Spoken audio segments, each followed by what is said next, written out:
Welcome to the next episode of Dr. Kamini Rao's Masterclass. And today, I must tell you, we have something exciting for you, something warm. I know that this is going to be exciting because we are interviewing a person who's really an epitome of not only a profession, a passion, the warmth in her priority of being an IPS officer was enough to vanquish her fears. It is my pride to introduce our next guest, speaker of the show, Rupa Divakar Moudgil, popularly known as D. Rupa, and we are proud to have her the first woman IPS officer in Karnataka with us today. Her role is not limited to just this.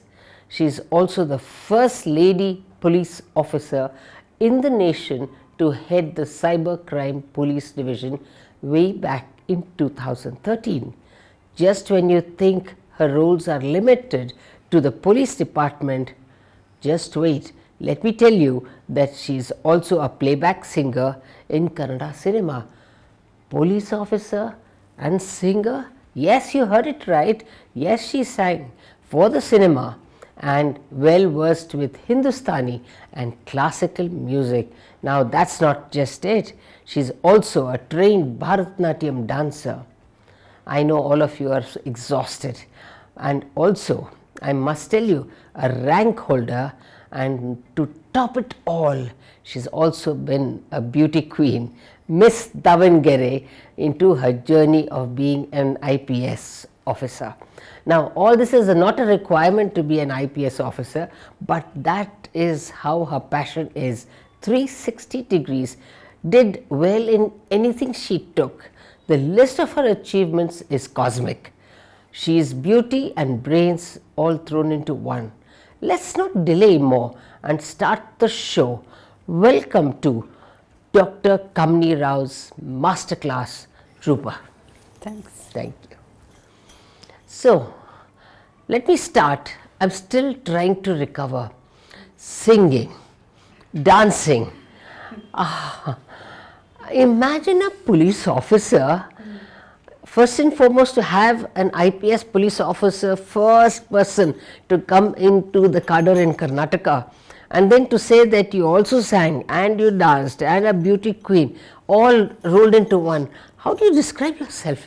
No, I underplay other things in this male dominated career because I still fear that, in this male bastion, if I say that I'm a singer, I'm a dancer, I participated in beauty competition, somewhere they'll take my other abilities which matter for the work with a pinch of salt. So I underplay these things, but of course now it is known, it's in the public domain that I sing and all that. These things are my passion. Singing is my passion, music is my passion, so it comes naturally, the interest. I just try to juggle with many things. I don't think in this male bastion that singing should in any way be considered as a weakness for you. I think in fact, even for singing, there is so much of discipline in it. It is almost a stress buster for you. Dancing is also a stress, but that requires a little bit more attention. But singing, I'm sure, would be a stress buster for you. And believe me, a lot of people do this. So you also got into Hindustani and classical, etc. Was it because of the Uttar Karnataka postings that you had? Yes. Huh? Yes, definitely. Because I used to sing from the beginning as a child. In various school and college competitions, inter-college and all, I've participated, won the prizes. But then that time I didn't have classical training. I was not trained for music. I just used to sing. Then I realized sometime in my 20s that music is my passion and I have to learn it, in a technical way. And then luckily I was posted in all North Karnataka districts, the first one being Dharwad, then Gadag, then Bidar, and finally Yadgiri. But in all the first three places, I somehow couldn't get myself to learn. And finally in Yadgiri I stayed for long 3 years because there were no takers for that place, and they kept me there for 3 long years, which I enjoyed actually. And there I learnt 1 year completely I dedicated for music and learnt and passed the metric board, whatever metric board conducts the exam. I passed that with distinction. That's great. So, along with all other kind of studies, you also did the music. Yes, yes. Wow, that's really great. And your mother must have supported you in this, in a big way. Yes, of course. I'm not staying with her after marriage, and as it is, I move out. I've been moving out from one place to another because of a lot of transfers. But while I was growing up, till I left Davangere for my post graduation, till then, every day I would see her, and she herself was a working woman. Now she's retired. She was a BSc graduate, and she is a BSc graduate, and she used to work for postal department as superintendent. So I have grown up seeing how she manages the home and the office work career, and she is actually very broad minded, and of course father's support was also there, but she was the one who was like open to all new ideas that would really fructify, which was practical. I think she's an inspiration for me. Yeah, I've learned a lot from her. Was she the one who asked you to do IPS? No, that was my father actually. Yeah, so he had a Yes. small role to play. Yes, yes, of course. So it so happened that once in class, my teacher asked all of us, okay, what do you want to become in life? Go discuss with parents and then come back. So my father, when he came home, he said, I have to be an IPS officer or an IAS officer, and he said it's the same exam. So he explained to me a bit in detail, and whatever at the age of 8 I could understand, I understood somewhat, and then I told the same answer to the teacher next day in the class, and she made everyone clap. So that reinforced my belief that this is something very special which my father has asked me to do. And so that seeds were sown that time itself, and then I joined NCC in 8th standard. So then the love for khaki began, which translated finally into IPS. So there I was the best cadet in the camp. So they used to test me for general knowledge also. I had to compete with other cadets from the other states during Republic Day camp, which I got selected for, which I attended in Delhi. So there I had to give general knowledge exams, and then I was introduced to some magazines on competitive exams like Competition Success Review magazine. There I learned more about this UPSC exam, like how to tackle it, what are the subjects, because my father had told me he used to work for BSNL as junior telecom officer. So he knew about this exam, but he really didn't know much about how to tackle it. He gave me the idea, of course. So through those interviews of various toppers, I began to have an idea, because till recently, or maybe I can say till 10-12 years ago in Karnataka, IAS IPS career was not very popular. Not many knew about this career as such.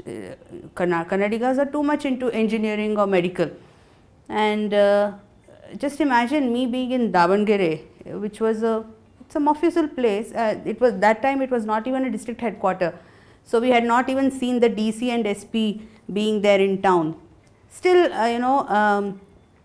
to nurture this idea itself was very bold that I want to become this. So it went on. No, at the end of it, you said, okay, I am going to become an IPS officer. That must have shaken even your friends around you, because at that point of time, IPS, police means people would get scared. They only thought that police means that, they catch robbers, because at that age, that was our thinking about the police. But you telling me that, yes, you should get into the police, that must have taken a lot of guts from you.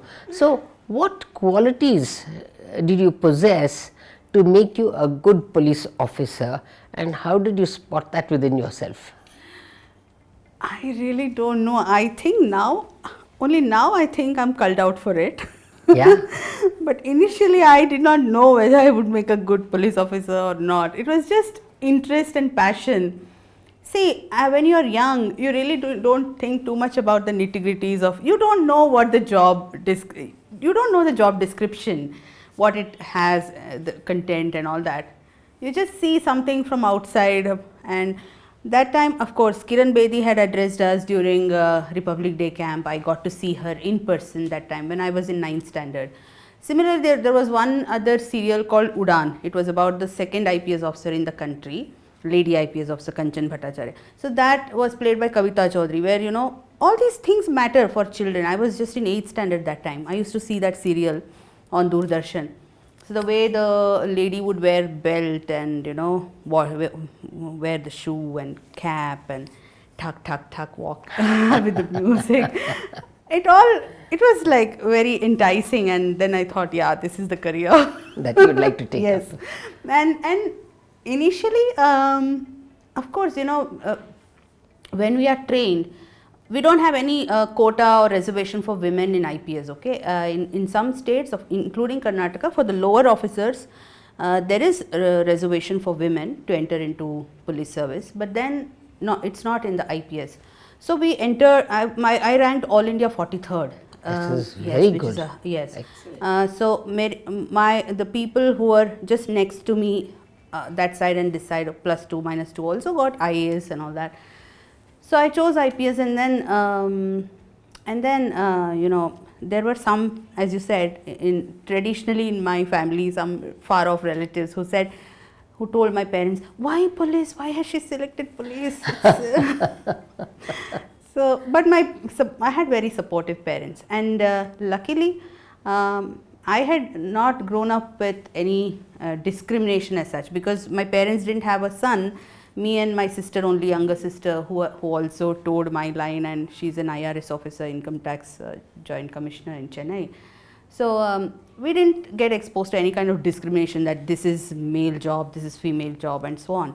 And because my mother herself was working, she was very open to all these ideas. And then it's only now, after, for the last 10 years, that I have realized that, yeah, I think I'm doing very well in this. Which is nice, because Yes. there is a sense of fulfillment within yourself. Yes. To say that you chose the right profession is, you know, your job becomes a hobby, and then you start loving it and you start giving it your 100%, and then you do well. This one. So when you passed your, you know, IPS exam and then you got into your first job, how was the feeling? The feeling was great. Actually, we all would be waiting, you know, like it's a lengthy training of 1.5 years. I Even know. when we are in training, we're like waiting, when will we go and deliver? So we were waiting, and it was a good experience.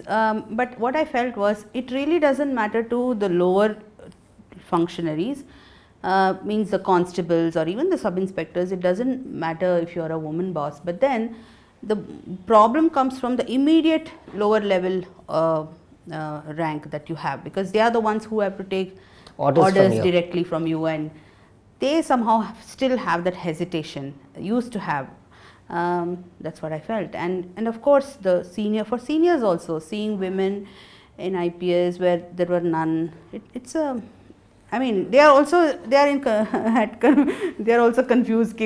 They think twice, thrice, multiple times before they post you, whether this woman will be able to handle or not. She's delicate. This is a tough job, tough place, lot of rowdyism, this, that, and so on. So their you have to stereotypes go like work. Hindi movies and dishum, you know, a gang of all these terrorists, and then only you prove yourself. Actually, IPS job doesn't really involve that. It's more intelligence, isn't Yeah, it? it's more of intellect, Interesting. use of mind. You pass orders and you be strict. It's mental toughness which matters. You have to, I mean, whatever illegal orders, if at all, if they come from the top, you have to say no to it and implement the law in a fearless and fair manner. So it takes more of mental toughness. People to run and catch the thief, it's only shown in movies. It happens in 1 lakh cases, and that too, the IPS officers don't run that. But so that is a job description. What is shown in movies is a lot of exaggeration. But you have been known to actually have taken quite a few high-profile cases.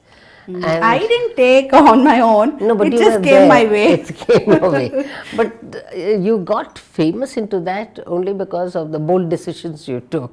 And that is something which is very, very commendable. And I must say that it's not because you're a woman, but as a person in a job which is very, very responsible, you took the right decisions. And I must really thank you for this, because this gives a kind of hope and also a goal for even youngsters who want to get into the same profession, because people preach something and do something else, but you not only preached, you also practiced it. So how was this thing, and can you just explain to us about this high profile case that we are talking about? There are quite a few. What keeps me going, I can say, is when high profile people are involved, or then there are a lot of vested interests.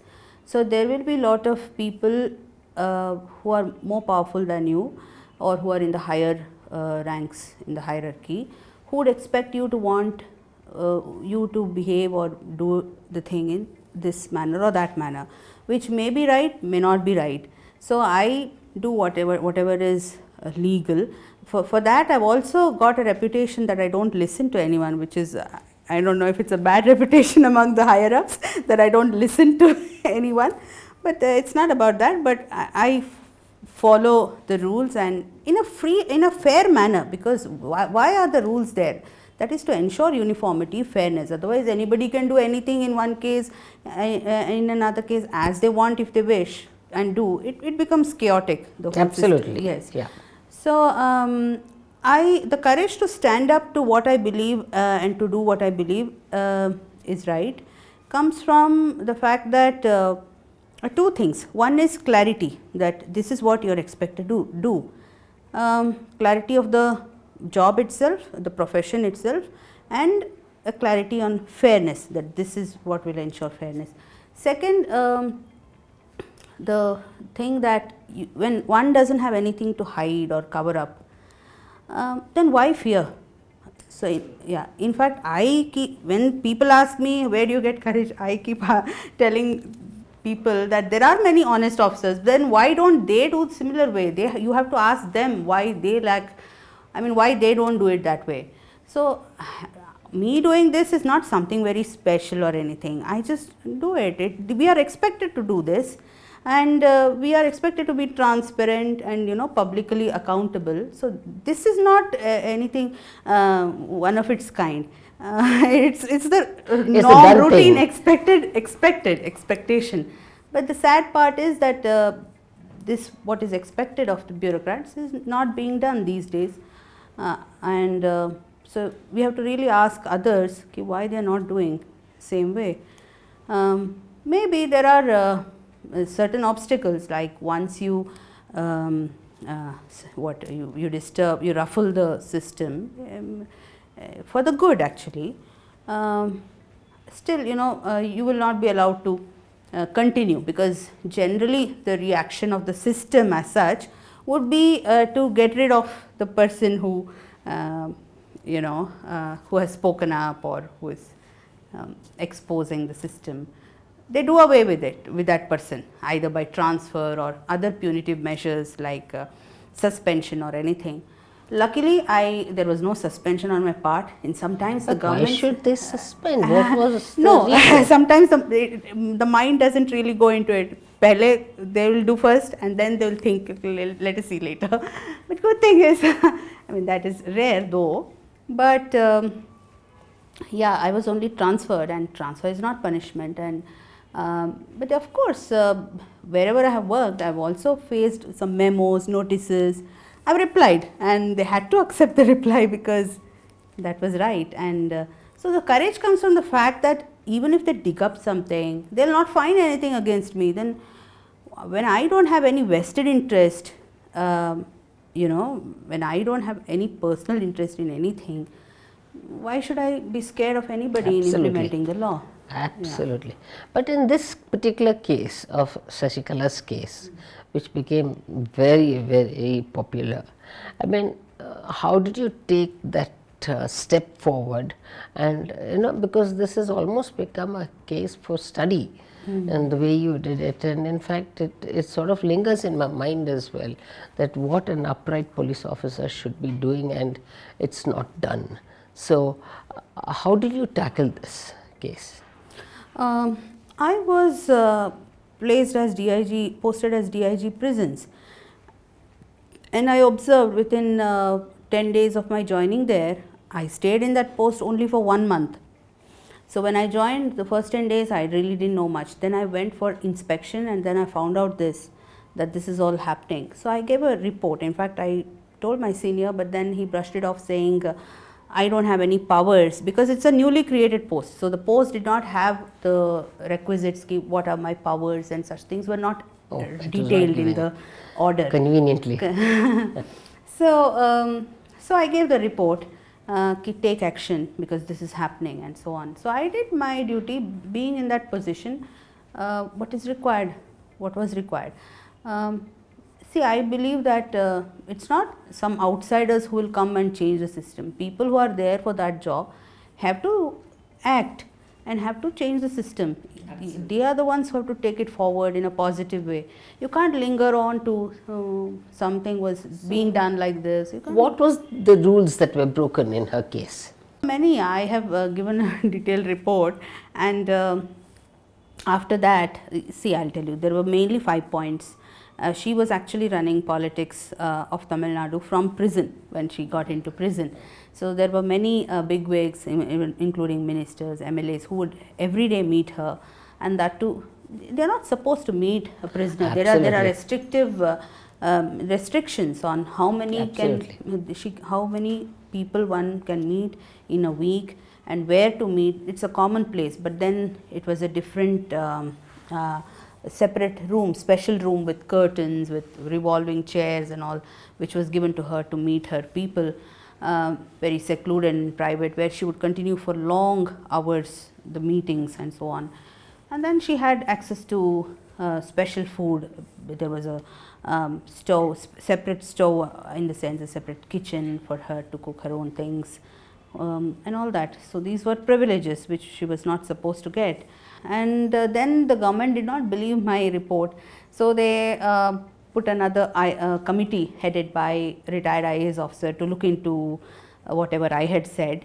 That committee also studied it and submitted report in the same manner as what I had said. And to know what that committee had said, I had to apply to the government under RTI, Right to Information. I asked, what have they said, please give me. Then finally, they did not give me. I appealed. There also it was rejected, my RTI application. Then finally I went to Information Commission. There they gave me. And after I got the report, then the government became more active and said, okay, we accept the report of this committee, Mr. Vinay Kumar committee. And then they issued an order saying there will be a case registered against those accused, means the officers actually, the DG and the lower officers. So there is a case registered, but there is not much movement after that, in the sense the investigation hasn't taken really, I mean, it's not been speedified. I think they've asked prosecution sanction from government, which is again pending. So that was the last heard. Yeah, and by that time you were transferred. Yes. It makes you feel so sad, isn't it? That you take up a case. I don't take things very emotionally. Then I have to feel sad every day, all long. I keep doing my duty, and to the extent whatever I have exposed certain things, I try to pursue in some manner, because I want still that to see a logical end. Even if I am transferred out, I am interested in that portion. But then people can't expect, or I can't expect myself to take on everything in the world. Absolutely. There was another scam about misusing the employees of the police department for personal domestic use, where you were able to get them back into the department. Yeah, actually, when I was posted, that was my first posting after I came to Bangalore in 2013. I was posted as DCP headquarter. So my job was to see the men where all they are deployed and take account and all that. Then I saw that my men, the reserved constables, they were means armed reserve constables they're called. They had been sent as gunmen to various politicians, including MLAs, MPs, some board chairmen and all that. But whatever they were authorized to, like everybody is given a scale, 1 + 1 or 2 constables, like that. More than that, exceeding that, these people had kept probably double the number with them. So I withdrew all of them. From 82 politicians, I withdrew about 216 gunmen, and they were all in excess actually. Those who were in excess, unauthorizedly kept by them. Actually given a free hand, I will say no gunmen to anybody. Why do they need a gunman? See, there is really not so much a threat perception in Karnataka. The threat perception reports are not really well made. You have to give only if there is real threat to the person. And if somebody is coming into public service to serve the public, from where, which quarter do they have any threat? I mean, how can we say public in the threat? Is there a threat from public? And most of these threat perception reports are not very well made, and simply they are given as, gunmen are given as, kind of prestige, or sometimes they are used as errand boys, which is bad. And similarly, the retired officers and others also, even the serving officers, keep many as orderlies, and I had withdrawn that also to some extent possible. What was the kind of response from these people? Naturally, that's why they all hate me, Yeah. And what about the excess cars that was kept by them? That was actually, the carcade was of the CM. The CM had just, I wouldn't want to name, the CM had given up the CM post, and there was a new CM in place. Still the ex-CM had kept a big carcade of many vehicles. I forget the number now. They were all new vehicles of the police department. So I withdrew all of them. Some 9 to 10 or something. I withdrew all of them. I wondered when I joined why my predecessor had not removed them, because he was supposed to remove. So wherever I went, I have found this, something which was to be done. So what I have done is nothing unique or nothing special. They were anyway jolly well supposed to be done. So my question is, I keep wondering why they don't do. So there was no complaint written on them as well, that they did not do their job properly? No.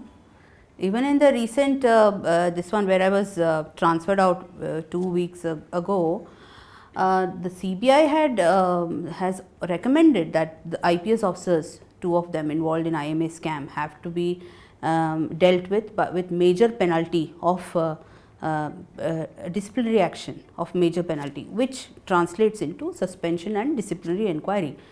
But it's not yet done. But why? Why? I have written, I have asked why it's not. I mean, I've applied under RTI. Again RTI? Yes, because something which is not on my table, somebody else has to do. I don't get information. Even I have to thought go through RTI was for the public, not for the people in the government, isn't it? No. Even I can write, I can ask information. So I have actually, in that post as Home Secretary, I have complained that this has not happened, though the CBI had recommended. I have complained that.